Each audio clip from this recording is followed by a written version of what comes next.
Bonjour, vous avez tous du mal, vous, patrons de cabinet d'expertise comptable, à embaucher, à trouver des collaborateurs.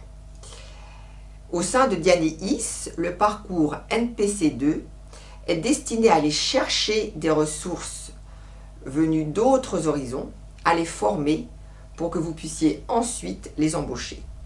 NPC2 signifie nouveau professionnel de la comptabilité et du conseil.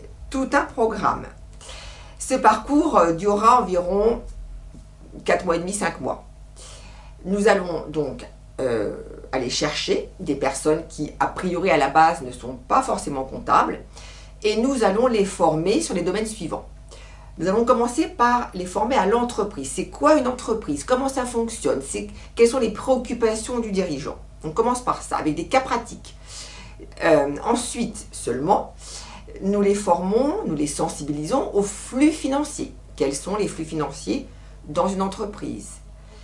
Quelle est la logique de la partie double? Ensuite seulement, nous les formons à la saisie, donc les opérations courantes d'un cabinet, la saisie, les ventes, les achats, les OD, rapprochement bancaire, TVA, puisque c'est tout de même un socle incontournable qu'ils doivent maîtriser à minima.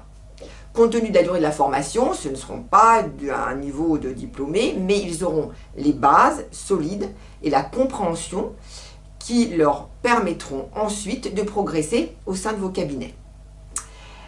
Dans le parcours, il y aura également un module sur la révision, pour la préparation au bilan, et puis les bases du juridique, du social et du fiscal. Ensuite, tout aussi important, là c'est vraiment, on parle du présent, de l'avenir, mais c'est déjà le présent, leur apprendre comment fonctionnent tous les logiciels périphériques, en amont d'abord. Comment organiser le client pour que celui-ci rassemble toutes les pièces, pour que l'approvisionnement soit efficace via les nouvelles plateformes qui existent. Comment paramétrer, maîtriser les logiciels d'import automatique, d'achat, de vente, de banque, etc. Et puis, en aval, qu'est-ce que c'est qu'un tableau de bord? Qu'est-ce que le dirigeant attend comme chiffre clé pour son activité? Et quels sont les tableaux de bord qu'on peut construire avec les logiciels existants? Et puis, quelles sont éventuellement les données qui intéressent le dirigeant, mais qui ne sont pas issues des chiffres? Voilà, ça c'est pour toujours leur donner une ouverture d'esprit. Parallèlement à tout ça, nous allons les former à la bureautique, Excel, incontournable, Excel, Word, ça fait gagner du temps, et PowerPoint, puisque de plus en plus, ils vont être amenés à présenter des rapports aux clients. Nous les formerons au français, comment s'exprimer correctement en français et à l'oral, sans trop de fautes d'orthographe, et afin que les mails soient compréhensibles. Et enfin, le plus important, je garde pour la fin, le relationnel client.